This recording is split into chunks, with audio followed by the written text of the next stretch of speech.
is in the air in Newport County, and that can only mean that the Newport Navy Choristers Spring Concert is coming up. I'm Pat McHugh. I'm the chairperson of the Newport Navy Choristers, and with me is Lori McDowell, our musical director, and we're here to tell you a little bit about that performance that will be next Friday at St. Mary's Church in Newport. So, Lori, what can you tell us about the concert? Oh, the concert has been so much fun to put together this year. I decided that we were going to take a military person's trip around the world. And so there's a lot of stuff that is going to be here in America, but we're going to hit all of these other countries at the same time. And I know I wrote them down someplace, but Europe, Australia, England, India, just all over the place. And so it was real funny because some of the choristers couldn't quite pick up. They're like, strange songs, Lori. And it was kind of fun for them to see that. But the whole thing is just centered around being really aware of what our military people are doing without shoving too much patriotic music. It's more about who are the people that are actually serving, which is kind of neat. And of course, so we started off and we have the Newport Artillery Company is going to come and do colors for us like they always do. Man, we love them to death. And then we have an amazing set of soloists. We have Wendy Canberra, and she and Greg Ebner, he's the Brigadier General, retired. They're going to be singing during Pure Imagination. Jerry Culver's going to be singing during The Happy Wanderer as we wander around the world. And then we have Roger Barnett is bringing his Lumberjack. Yes. That's great. Yeah, we haven't, folks. You haven't seen that during rehearsals yet, so that's coming up on Tuesday and at the concert. And then we have the brand new MU2 Caleb Dinger, who is the world's best musician, and he just stepped up and he says, yeah, I'll play that sax solo for you guys. And so he's going to come and just add a little bit of sparkle to that particular song. Of course, we can never forget that Chris Karen has taken all of our music up to a different level, because with the electric piano, the stage piano, he's been able to redesign what it sounds like. And so it makes it really, really great. And so that meant that he had to grab John Trifero to come over and play the drums for us. And it's just a very uplifting song while you're traveling around, but it never stops with just the pure happiness of all of the singing that we do. We're doing a special homage to those military folks that never came home for one reason or another, or were injured. And so we took an Elton John, Bernie Taupin song and arranged it. And it's going to hopefully tug at your heartstrings just a little bit to realize how tenuous life is for all of it. And one of the special things we're doing for that is we've got a missing man table. And so if anybody has ever been around for the Memorial Day and have walked into various establishments, they'll have the table with the chair and the flower and all of that. We are now incorporating that in all of our concerts, and especially this one. And the Brigadier General is going to be reading a poem about that. So I think it's going to be so much fun, whether it is Polly Wolly Doodle, or Happy Wanderers, or Rag Mops, or Africa, Toto. You know, it is a wide variety, and there's a little bit of something for everybody, and kids will love it. Yes. I think kids will love it. It's a very lively performance type thing, and there's a wide range of music, but it's all popular stuff. Oh yeah, when we were over at Atria, they knew every single song, so everybody's going to know these songs and be able to sing along with us, and I think that's really the cool part about it. It is indeed. It is indeed. Yeah, so anyway, we're doing this on behalf of not only ourselves, but the Navy Marine Corps Relief Society. You have a That's few right. things about that? So, a Navy Marine Corps Relief Society is there to support our active duty people and their families, particularly their families, when the active duty member is deployed. And it's just a wonderful thing. They provide layettes if you're having a baby and your spouse is not home.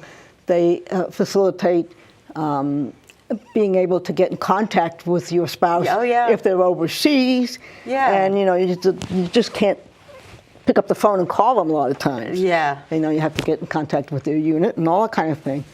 And they are just a wonderful support all around to military families as they go through this active duty life of ours. Yes. So we're so happy to be able to support them every year with the spring concert, and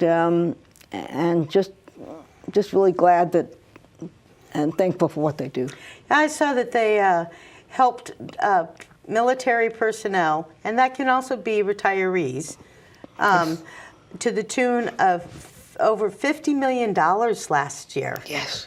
And they helped serve over 400,000 people worldwide. That's right. In the military. Absolutely. And so they just do such a wonderful, wonderful job. And so it's an honor to be able to sing for them every single year. Yes, and we have a local office, a branch of the Navy Marine Corps Relief Society right here in Newport. Yes. So they can, you can get a hold of them if you need any help or information or whatever as you go through this military life. Yes, yes. Well, and so we're going to help them help our brothers in arms and sisters in arms and stuff, and that's going to be extremely, it just puts an extra special touch on this particular concert. It does, it does. Yeah. And it's very close to home for all of us who sing. Oh, yeah. Yeah, I think all of us have at one time or another have used Navy Marine Corps Relief Society. Yes, we have. Normally, like when you get word that a parent or an aunt, uncle, or a grandparent has passed away or is in the hospital, and you need to get home immediately, and they make the plane reservations and they give you the money to make it happen so you can get there and get back again. And because not everybody has the funds to pay attention to that, and so it's just, I just love them to death. They even have a thrift shop here on the base. They do, and you would be amazed to see what they have in there. Oh, that's where we got half of our mess dress uniforms. But you go in there and you can buy your uniform pieces when you needed them instead of going over to full price. Right. Oh my gosh, and they have stuff for your family, your baby, if you need a crib. You know, baby's coming and you don't have enough money to buy a crib or whatever, and it's just amazing what they have in that thrift shop. Yeah. So go check it out. Yeah, all staffed by volunteers, so definitely go check that one out for all of that. So you want to remind everybody exactly where the concert is? Absolutely. And how to get more info? Absolutely. So this concert will be on Friday, the 25th of April at 7:30 p.m. at St. Mary's Catholic Church on the corner of Spring Street and Memorial Boulevard. I believe the actual Google address for that is 12 William Street, which is the road that runs alongside the church. It will be at 7:30, and tickets will be available at the door. If you would like to find out more about ticket availability and how you can get them before the door, if you want to do that, please check out the Newport Navy Choristers website, www.newportnavychoristers.org, or you can check us out on our Facebook page. Yeah, and speaking of singing, I'm going to go ahead and put in the plug for fall's coming when we start a whole new Christmas season and singing season, and so we're always looking for people that want to come sing with us. You got to be able to get on the base, which is like the #1 requirement, but you need to be connected to the military somehow. Active duty, dependents, retirees, a GS, those kind of people. And there's more information about all of that on our website. So people can definitely, you can always reach either Pat or I, you know.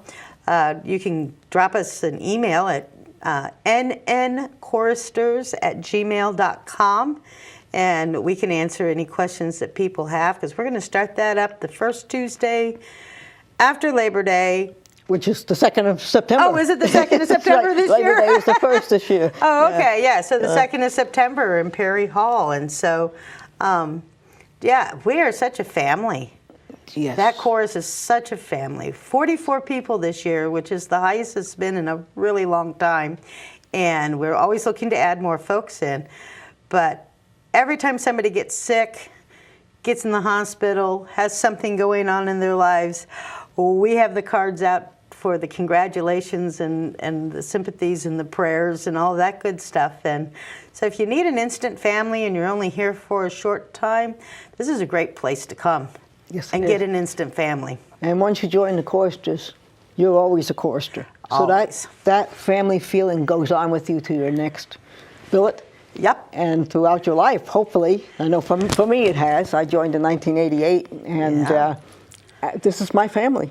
Yeah, away I from didn't home. start too long after that in 92. That's right. And it was, you know, sing with the choristers, go away for another duty station, come back, and immediately you and Joanne Lowenthal turned around and said, "Lori, come back, quick!" And so I did. And this is, you know, life. We've got such energetic young folks that are in with us this year, and that is great. And, you know, so we have the wisdom of the ages, all the way down to our active duty members that are with us, and all kinds of dependents. And so, yeah, come join us this fall if you can. Or Right. Yeah. Please, yeah. And you can reach out to us at www.newportnavychoristers.com or just jot us a little note on our Facebook page. Oh, yeah. And we can give you more information. And Instagram. Instagram also, yes, I keep forgetting about that. Yeah. Yeah. So do come out and sing with us. You'll find that this will be a family that will never leave you Yeah. behind. Yeah, so I hope to see absolutely everybody on Friday night at the concert. 7:30. At 7:30 at St. Mary's. And if you do come to the concert because you saw this segment, come up and tap Pat or myself on the shoulder and say, "Hey, I saw ya," and we'll go, "Yeah." And so, anyway, we hope to see you, and we wish everyone a very wonderful week with lots of sunshine. Thank you for watching.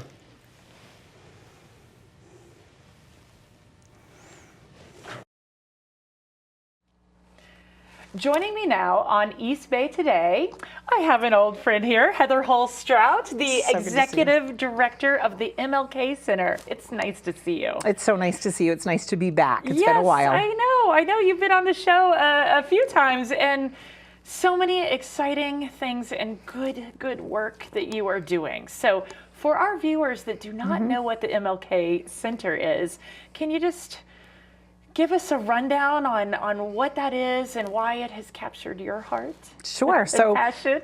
absolutely. I love doing that. So we have been in Newport for 102 years, and the MLK Center is a place for everybody in our community to come and get help and hope. We have 25 different programs that fall under 3 different categories. Our first is our hunger relief programming, which is vast. We have an on-site food pantry. We have a mobile food pantry that goes out throughout Newport County to 15 different neighborhoods monthly and stops at each place once a month. We have a Food to Friends program, which delivers to homebound seniors and disabled people. We have a food pantry now in Middletown and Tiverton high schools. We have a produce program that happens weekly, and so much more. We also have education for young children. So we have a preschool for ages 3 and 4. We have a after-school program, and then we have a wonderful 8-week summer camp that we do, which is 8 weeks of adventure and literacy and math, and it's a really great program. And then the third bucket of what we do at the center is our community programs, which range from free exercise classes, art classes. We have cooking classes. We have a wide variety of community partners that come in and offer their supports to the community. So we have space that we provide to other nonprofits that are providing things to the community. And then I think one of the most impactful programs that we do is our overnight warming center, which will be opening on December 28th for the winter season. Is that a new thing? We started last year. Okay. You know, there's a huge need in the community for it. I wish we could start it sooner, but we have our holiday programming going on, which is enormous. We're providing Christmas to over 1,100 children this year, so we have only limited space to do all these different things. I'm exhausted hearing of all the things that the MLK Center does, and it just keeps expanding, right? Yeah, I mean, you know, in our mission, you know, we're there to support the community with, you know, physical well-being and emotional well-being, and you know, we really want to try to wrap our arms around the community in whatever ways are needed, but we also are very aware of not duplicating other people's services. So if we see a need in the community, we always talk to our other nonprofit partners about that are offering things and say, do you need more help with that? If not, then they should be doing that. But you know, when a need can't be met in our community, we want to try to find a way to meet it. I'm under the impression that the nonprofit leaders certainly on Aquidneck Island work very closely together. Oh, we do. Like, you guys are close, you're tight. You know, it can be lonely sometimes, so you've come together, right? Yeah, I Like, mean, there's a great group of executive directors, CEOs around all of Newport County, and we meet regularly. I will say that some of the foundations bring us together, like the Van Buren Charitable Foundation is an amazing support to all the nonprofits in our community, and they bring us together for different things. And we call each other and ask about anything we want to talk about with each other, because we're all here for the same thing. We're all trying to make our communities stronger. And like you said, give hope. Right? Yes, I loved yes. that hit my heart. And I will say that, you know, people that we're writing grants, and grantees want to, they want us working together. You know, they want to see us. It's the best bang for their buck when they see us working together. Stronger together. Yep. Stronger together. Yes. Now, how long have you been with MLK? I have been with the MLK for almost 9 years. Okay. I've been the executive director for almost 6 years, and it's just been an incredible experience just to see where the centers come over that time. I have an amazing. Yeah. What are the themes? What are you picking up in your experience? We started with my first month as executive director. We had the gas outage. I don't know if you remember that. It was actually crazy because many people in Newport lost their heat and any ability to cook for several days in the coldest. So your phone was ringing off the hook, yes, or people didn't have food. They didn't have a way to cook food. They didn't have a way to heat their houses. So there was a lot. It was mostly emergency food distribution that we were doing. But that was a little day one for you? It was in the first month. But we ourselves lost our gas at the center, so we were trying to do stuff in just different ways. And that was the first time I realized, like, pivot and shift. No matter what happens, we can do it. And then a year later came COVID, which was something I never imagined that we would be able to, you know, go without closing even one day. We went through COVID, and that was, I think, what made the MLK Center really a place that people looked at as a leader in what we're doing. Trust, like they're going to be there. They're going to have my back. Yes. No matter what. Yep. Global pandemic. Yes. Gas outage. Yep. And then we celebrated our centennial back in 2022, and we kicked off a capital campaign and just did a recent expansion and renovation of our building, which has been just incredible. And the community support that we received in order to make that happen is unbelievable. So the building let's talk about the magnitude of that. Like, so I want everybody to really understand, like, what did you have to raise? What was that process like? Yeah, so we had to raise $7.5 million. Wow. That was $4.5 million of that was for the building. Some of that was for our endowment, which we had started a little earlier, a couple of years before that, and we need to keep growing because we want to make sure that this beautiful building and these amazing programs that we have in place can be sustained in good times and in bad times. And then some of that money also went into programs. So we've been able to increase our programs because of the generosity of our community. But the majority of it went into our building. And we've seen an expansion, especially in our hunger relief programming, like we never imagined. And we hit a milestone of distributing 1.1 million meals from the center this past fiscal year. In a year. In a year. And that's over 600% increase from what we were able to do 10 years ago. I'm trying to do math and be like, how many is that a day? Like, I'm not going to ask you to do math, but yeah, that's a lot. It's a lot. We have a lot of different programs. And, when a family comes shopping at our food pantry, they receive about 2 to 3 weeks worth of food for every member of their family. So it's all calculated. That's how we come up with that number. And we believe that number actually might be a little less than what is actual, because the vast variety of our hunger relief programs, our hot meals, our pantry, our distributed meals out into the community are never ending. So it's up what percent, did you say? It's the increase? So it's been over 600% increase in 10 years. So what do you attribute that to? Well, it's interesting because when we look back at our data, we used to serve mostly Newport.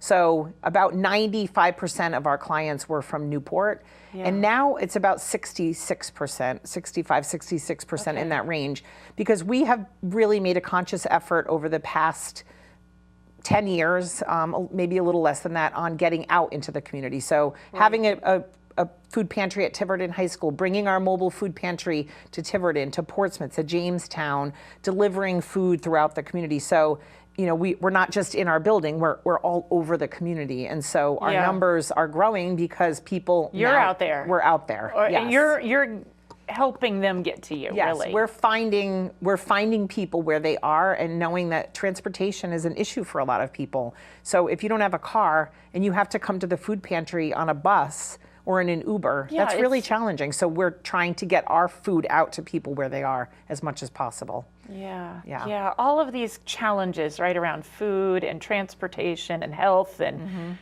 homelessness and everything are all interlinked, right? They are all interlinked. And it's also, we also want to be a center and are making, a lot of strides in being a center that's not just for people who need help, but for people that just want to be around other people, and that social aspect. Yeah.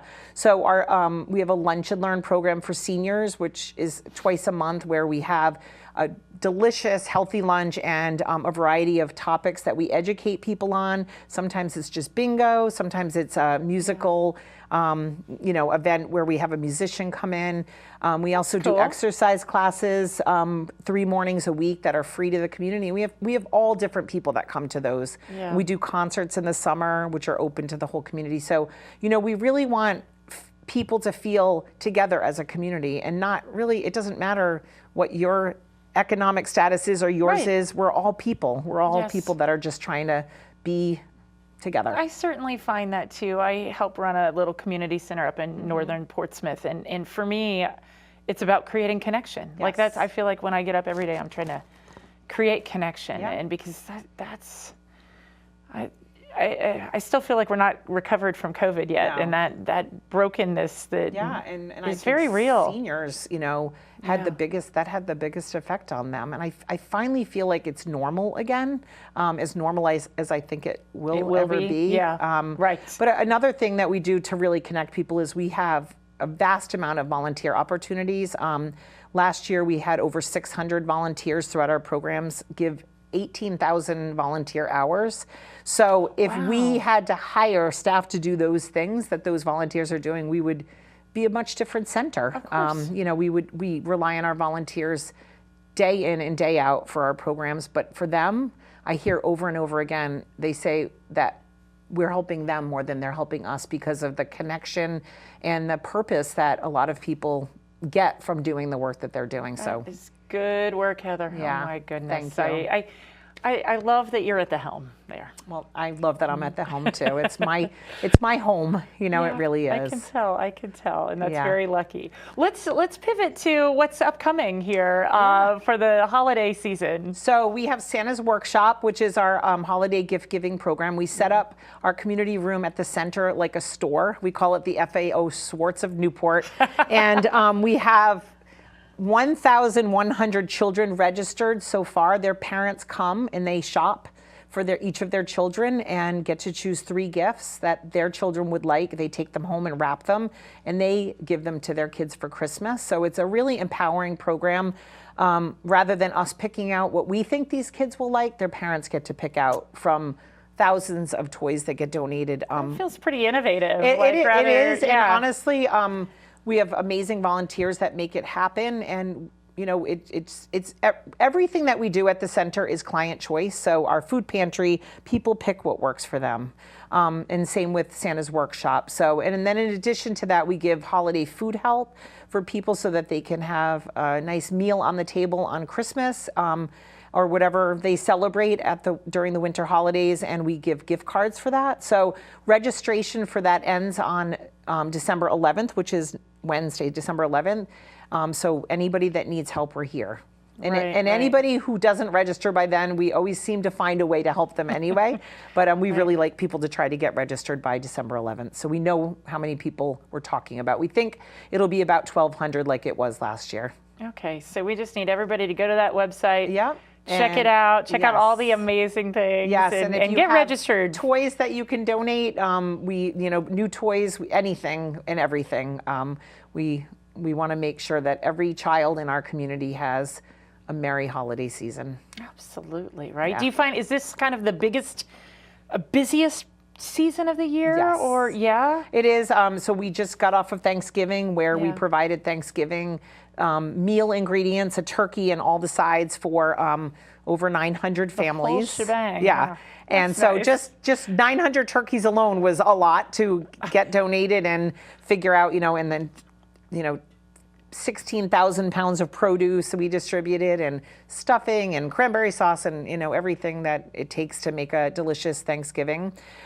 So that ended, and then we go right into Santa's Workshop, and then we go right into the warming center. And in between all of that is our regular programming, like Right. breakfast and lunch, and our education programs and our food pantry. So, my staff, like Santa, they're ready for a long winter's nap. We close for a couple of days after Christmas, which is always hard to do because we know people need us, but our staff is exhausted. need to So take a breath. yes. Yeah. Well, it sounds amazing. Thank you for all the great work that you and your you. entire team do. Many things to be blessed Well, thank and you. grateful for, right? Yes, thank you, in So, our community. I'm so glad you're here. Thank you. Thank you so much.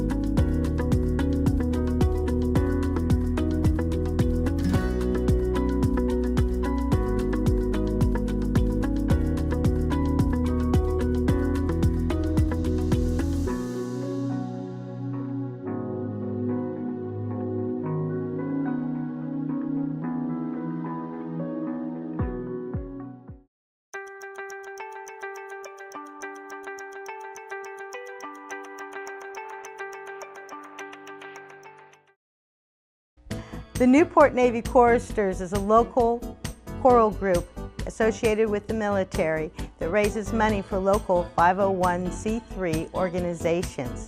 If you would like to join us on our journey and learn more about us or become one of our sponsors for a concert to benefit your organization, please visit us at www.newportnavychoristers.org.